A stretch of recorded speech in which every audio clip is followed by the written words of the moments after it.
My mother and father divorced when I was young. They had an oops baby together after my mom remarried, which rocked that marriage apart. That oops baby was my little sister. She died abruptly in an accident 4 years ago at only 14. You know how people say the firsts after a death are the hardest? They don't account for when there's no first to be had. When they should have been getting ready for prom but never will, it's a completely different pain. My mom and I were talking about it, we were both drinking, and she slipped that my bit of ashes I carry that I thought were my sister's were just regular ashes. Burnt wood. She already poured out my sister's ashes without me or my brother in the plot she bought with my stepdad. She couldn't fathom my rage because to her, the sentiment and emotions are the important aspects, not that it's physically my sister.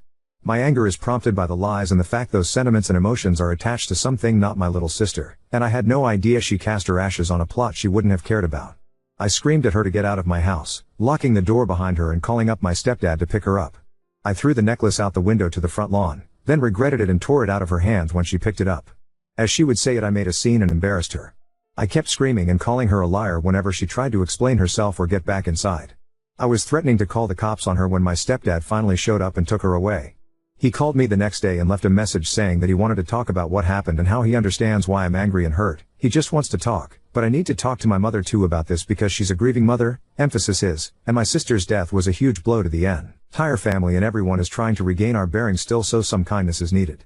All I can think of right now is my mom's heartbroken face as I ripped my necklace with my sister's ashes out of her hands, or the way she turned away from me crying as my stepdad ushered her into the car. I called her names, I let my pain and rage take over me. But I can't get over the lies. 4 years of thinking my necklace had my sister, of thinking she was right by my heart, and it all came undone because my mom had too much to drink. How long would she have let me think this? How long would the lie continue? Center off chaos. It was an absolute mistake on her part that she even said it. We were talking about prom season and how hard it can be to be reminded of things that my sister would have loved. Then she started to say I start crying before I even reached the cemetery sometimes, and she named it by name. I started flipping then and was like, what cemetery? Why that cemetery? In a sort of why are we talking about cemeteries when we're talking about her way? I kept pushing her for an explanation and that's when the whole thing came out. Update 1. I gave my mother an ultimatum of either telling my brother and father, or I will. She refused to, because you reacted so horribly. And she told me not to tell because you're doing this to hurt me and you're just going to hurt them. So I told them. I sat my dad and brother down and explained that the necklaces didn't have the right ashes in them. I've never seen my dad break like that, and I've never heard my brother scream at me like that. He was angry that I knew before him and didn't immediately tell because this is shit you tell me, you needed to tell me, we tell each other everything, but he started crying and apologizing to me, admitting he's just so mad about what mom did and he can't handle it. So I guess that's clearly something else me and my brother share. We get overwhelmed initially before cooler heads prevail. My dad looked gutted but he was clearly trying to piece himself back together. He said a lot of the same other people had said to me on my other post. We can get some of the dirt from the plot where she was scattered. The necklace has the meaning we attribute to it and she's still with us even if her body hasn't been physically with us. I feel bad because some of it my mom said, the bit about the necklace being important even without her ashes in it, but I was able to accept that much easier from him. Maybe because he didn't lie to me for 4 years and drop a bomb on me out of nowhere because I pulled apart a lie. He held my brother and I as we cried, and he apologized for the pain, and he said it wasn't fair that I had to be the adult when my mother should have told all of us a lot sooner. Dad's going to try to talk to my stepfather to find the plot because my mom has been refusing to talk to us anymore, not answering messages or picking up the phone. Her social media has even gone dark. He's going to find out where the plot is and go to the site. I don't know if I could if it were up to me. It just feels like the final bit of proof that this fucked up nightmare is real and my sister is mixed with dirt and rocks and grass of an unmaintained and unvisited plot. My mom and I always had some issues, but that's normal. This is worse than anything, and we had a rough patch when I came out that we didn't even talk. But we mended fences after. I can't see ever forgiving her, not with how she dropped this on me, blamed me for my reaction, and left me to do what she should have done. To top it off, she won't even show the decency to explain why or even talk to me. When we were discussing cremation, it was agreed we would all get a necklace with the ashes. My mind keeps going over things that just didn't add up fully, times she almost slipped or things that make complete sense now. She almost left behind her necklace on a trip and didn't freak out like I would have, because she knew where my sister was the whole time. She volunteered to be the one to separate the ashes and gave Dad the rest. I assume those ashes are the same as ours, fake. God, this whole thing just makes me want to curl up in a hole and never see the light of day again. I've been on and off crying all week without being able to stop, or just so angry I could scream. In the middle of my damn workday and suddenly I'm rushing to the bathroom to hide the fact I'm breaking all over again because I can't stop my thoughts. I quit smoking after my sister died but I picked it right back up again. My dad has been calling me every day to check in on me and remind me of how much he loves me and how much my brother loves me. I think he's afraid. My brother has come over each day since the talk with his girlfriend to make sure I eat something. I don't know how to end this post. I feel lost and like I don't know anything anymore. I feel like a burden because my dad and brother are both dealing with the revelation too, but they're clearly thinking of me and checking in on me. I'm going to look into grief counseling, but the therapist I saw after my sister died isn't practicing anymore and my insurance isn't accepted by a lot of therapists. I try to remind myself that my little sister wouldn't have minded so much becoming woven into a tapestry of grass and flowers, and that I can visit her once we know where she was cast and make sure her sight is always beautiful. Thank you to everyone that helped me and shared their own perspectives and stories. I really appreciate it. Oop, it's my mother and stepfather's plot. If trying through my stepfather fails, I'll try that. I didn't think I could just call up and say, is there an empty plot section for the so-and-so family, but it's worth trying. Oop, thank you so much. That means a lot. Update 2. I tried find a grave and she's not there, same for my mother and stepdad.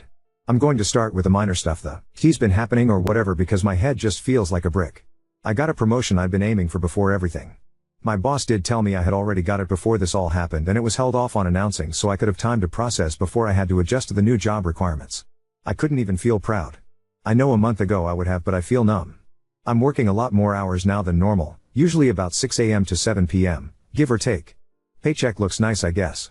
My dad keeps telling me I need to work less, so does my brother, but my job is one that engages my mind enough that I'm nearly brain dead by the time I'm home, which is nice. I'm non-binary and prefer they/them pronouns, but she/her are not offensive. Realized belatedly that people were calling me that. I started drinking more than usual. After blacking out one night I let my dad take it all and I haven't bought more. I don't think I've ever gotten blackout before, so it's terrifying to hear about the night but have barely any recollection of it. About my sister, my mother finally responded to my brother, and according to him she was a wreck. All tears. All apologies. All you have to understand. There must be something wrong with me because I look at her and I want to hurt her. I want to break her heart, I want to make a spectacle of her disgusting behavior, I want to ruin her life. I think part of me recognizes that's why I'm not so overly cautious about details, but at the same time I can't do it. The rational part of my mind kicks in and I realize that it wouldn't do anything but make it worse. I just feel guilty and sick after the brief moment of satisfaction. But then I think to myself, so how and why could you do that to us? For years? Her and my brother had a much better relationship than her and I ever did. She still did that to him. Like yeah, Dad and her never got better after the divorce, and after the affair they struggled with even co-parenting for a multitude of reasons. Her and I have had our issues. But the bond between her and my brother has always been strong, or at least used to be, and she did it to him of all people. She tried telling my brother that she did it impulsively, in a fit of pique, but when he pressured her about why she was the one to volunteer to handle filling the necklaces, she said that it was because she was okay with it at first, but then when she saw the ashes, she didn't want to destroy her further. Her word, there. Destroyed. Like the relationship between her living children? Like our trust in her? Like the memorial we agreed upon for my sister? I don't know how to feel. If I even trust her story. But her wording makes me feel like it was planned. God, yet again it becomes an accidental revelation, where she tried to uphold a lie but got caught, and that's how the truth came to light. I managed to talk to the funeral director. My sister's fingerprints are part of their records. I'm going to get her touch tattooed, but I found a means of getting that on a necklace so my brother and dad can have that if they don't want a tattoo. Still struggling to get in contact with the owners of the cemetery. A lot of unanswered emails and voicemails. I've also been looking for therapists and counselors in my area, or ones doing telehealth. I have an appointment upcoming but I'm nervous. My stepfather has stepped back.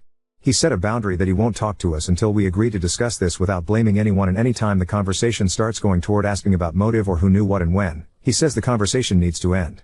He's even hung up on us before and threatened the cops on me, even implying it'd be deserved after I did the same to my mother. Update 3. I wish I could give good news, but there's not been much and I haven't had much time besides working. I'm just going to keep on doing whatever this is so long as there's not a problem. I went to therapy. I tried a few science, and I'm so grateful she worked with me to get me on her books, but she wasn't helpful for me. I wasn't clicking with her and I felt unheard. I'm still on the hunt for a therapist. I feel very entitled saying that. My father is not as well as he wants to pretend. He is so focused on fixing this for us that he has to have lost sight of himself. I hate seeing him like this. My brother is angry. I have never in my life seen him so mad or heard him say such horrific things about our mother and stepfather. We are all just existing, it seems. My brother tried the plot hack idea. The cemetery is full. They're not accepting new burials. I tried as well and couldn't get even the plot numbers. I got so angry I was crying. I didn't take it out on them, as it's not the cemetery's fault I can't manage my emotions, but it was absolutely crushing to come across yet another block. Our mother still won't really talk to me, with one choice exception event, and even my brother is touch and go in conversation with her. She's so quick to shut everything down.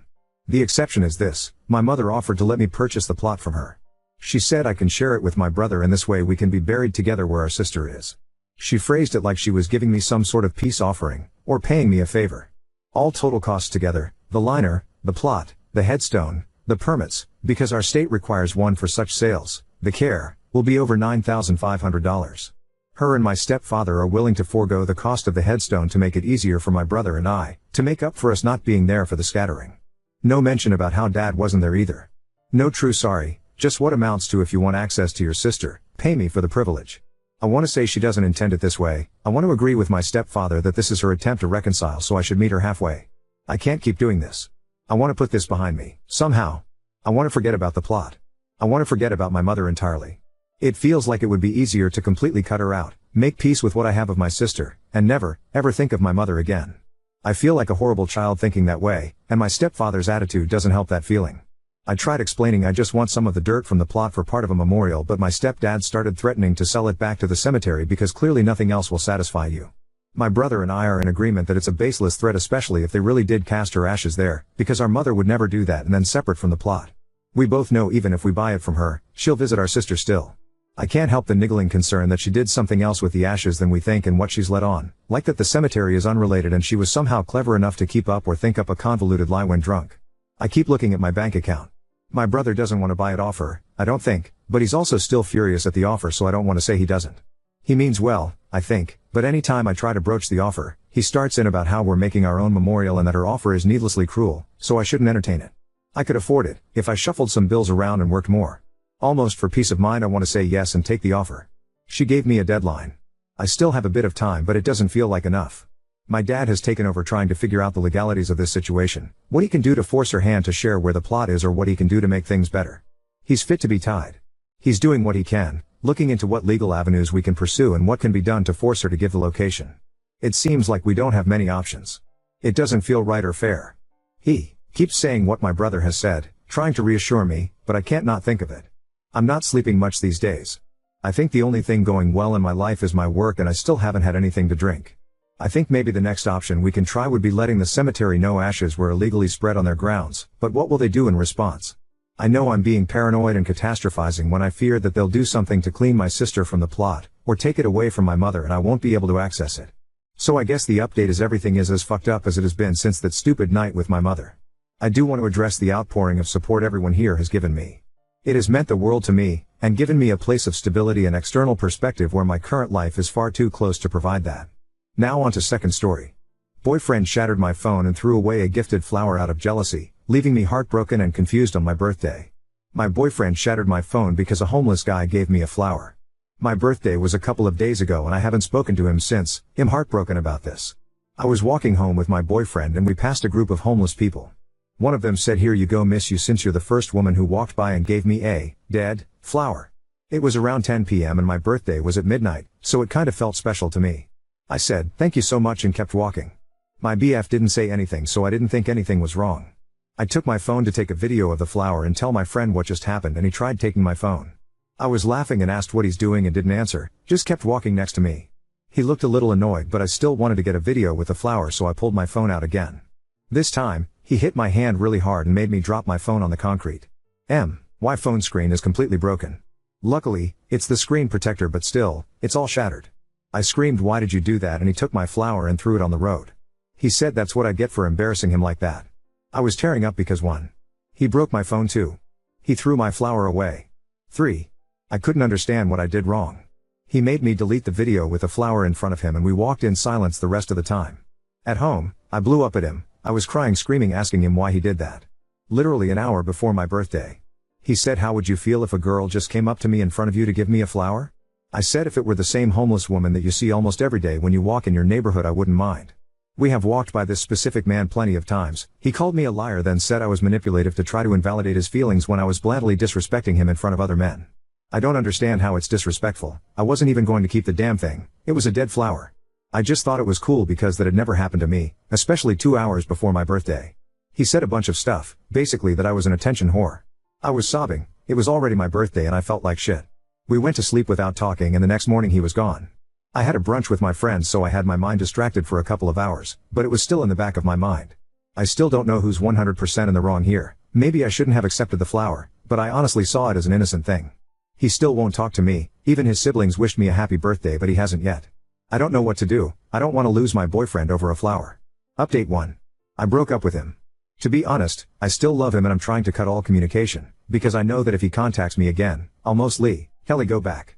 I literally made a list of all the reasons why he sucks and I try to read it every time I want to text him lol.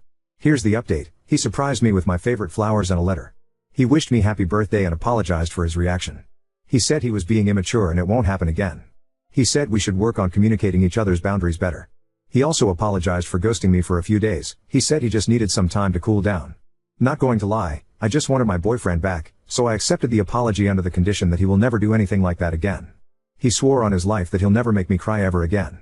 I genuinely saw a shift in his personality, he was even better than when I first fell for him. Like one time, we were cuddling and talking about our relationship. He literally started crying while professing his love to me. He said that he knows that sometimes he gets frustrated over little things, but it's because he loves me so much and he's terrified to lose me. He shared so many things about his past, he had never opened up to me before, so it really felt like the relationship grew stronger. We went to the beach as a little birthday celebration for me with his friends. We were 6 in total and I was the only girl. 2 other girls were supposed to come too, but they had work. I didn't know that until I asked one of the guys and he told me. Long story short, he got mad at me for wearing a bikini. He was like, WTF do I look like having my girl walk around half naked like a hoe in front of everyone? I reminded him that we're at the beach and a lot of people wear bikinis at the beach. He said that it's different because I'm the only girl here with 5 guys and it makes me look bad. I said I didn't care and went back to everyone. After a little while, he pulled me to the side again. He called me names, said that one of his friends obviously wants to fuck me but I'm too fucking dumb to see it. He said he overheard him. I don't think this is true but He was very angry, but also he had been drinking so it could explain his irrationalness. I started crying then went home because I didn't want people to see me like that. He was being so weird, I don't know why he was being aggressive all of a sudden.